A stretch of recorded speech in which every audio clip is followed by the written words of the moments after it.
The night I came home from church, someone else's car was parked in my private garage spot. My son shrugged, my daughter-in-law rolled her eyes, and her unemployed brother smiled at me like I was invisible. So I quietly made one phone call. 2 hours later, their car was gone, and by the end of the week, they finally understood whose house they were living in. Rain dripped from my umbrella as I pulled into the driveway that Sunday evening, but the moment I reached the garage, I stopped. A black BMW sat directly in my reserved parking spot, my spot, the one closest to the side door because my arthritis made walking difficult during winter. I stared at the license plate for a long moment, then slowly walked inside the house. Laughter echoed from the kitchen. My daughter-in-law Vanessa sat drinking wine while her younger brother Tyler played video games loudly in the living room. My son Ethan looked exhausted on the couch. Nobody thought to tell me someone took my parking space. I asked quietly. Vanessa barely looked up. Oh, relax, Linda, Tyler's staying for a few weeks. A few weeks, Tyler grinned without pausing his game. You can park outside, it's not a big deal. I looked at Ethan, surely he would say something. Instead he rubbed his forehead nervously. It's temporary, Mom. That word again, temporary. Funny how disrespect always starts temporary. Over the next few days, the house stopped feeling like mine. Tyler slept until noon, left dirty dishes everywhere, blasted music at midnight, and somehow every room slowly became centered around him. My favorite chair disappeared from the den because he wanted more gaming space. Vanessa converted half the garage into Tyler's mini gym. Even my gardening shelves were moved outside into the rain. One afternoon I came home from grocery shopping and found Tyler smoking beside my flower beds. I finally snapped. You are not a guest anymore, I said coldly. You're acting like you own this house. Tyler laughed. Nah, he smirked. That's Vanessa's job.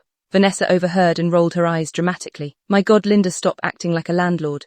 The funny thing was I actually was the landlord. The deed, the taxes, the utilities, everything remained under my name. And suddenly I got very quiet. That Friday Tyler parked carelessly again, this time completely blocking my car. I stood silently in the driveway staring at the BMW. Then I pulled out my phone. Tyler noticed immediately. What are you doing? I smiled softly. Handling a parking issue.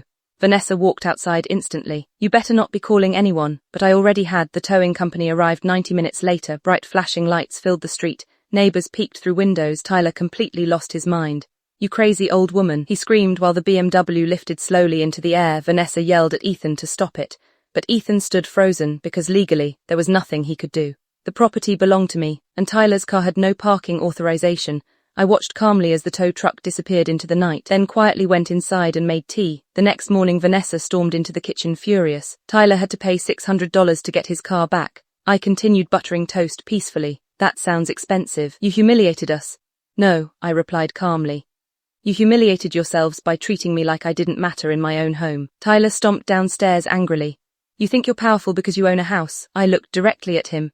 Tyler, powerful because I spent 40 years paying for it. Filled the kitchen. Then Ethan quietly spoke for the first time. Tyler, maybe it's time you found another place. Looked shocked. What? But Ethan looked exhausted, really exhausted, like years of pressure finally hit him all at once. That night Ethan knocked softly on my bedroom door. I'm sorry, Mom, he whispered. I stayed silent. Then he admitted something I already suspected.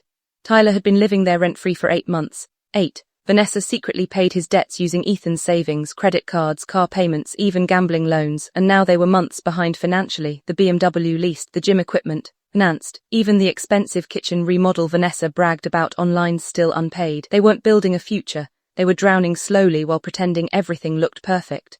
And somehow, they expected me to carry them too. The next morning I placed 3 envelopes on the kitchen table, one for Ethan, one for Vanessa, one for Tyler. Inside each envelope was the same letter, 30-day notice. Tyler exploded immediately. You can't kick family out. I looked directly at him. You stopped acting like family a long time ago. Vanessa started crying instantly, but not from sadness, from panic, because suddenly reality became very real. Rent, bills, responsibility, consequences. Ethan just lowered his head quietly. He knew this moment was coming. Tyler moved out first. 2 weeks later Vanessa followed him to a small apartment across town.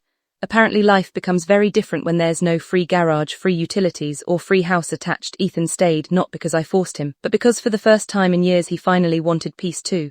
Now the house is quiet again. My flowers are growing back, my garage is clean, and every evening, my car sits peacefully in the exact parking spot I paid for, right where it belongs.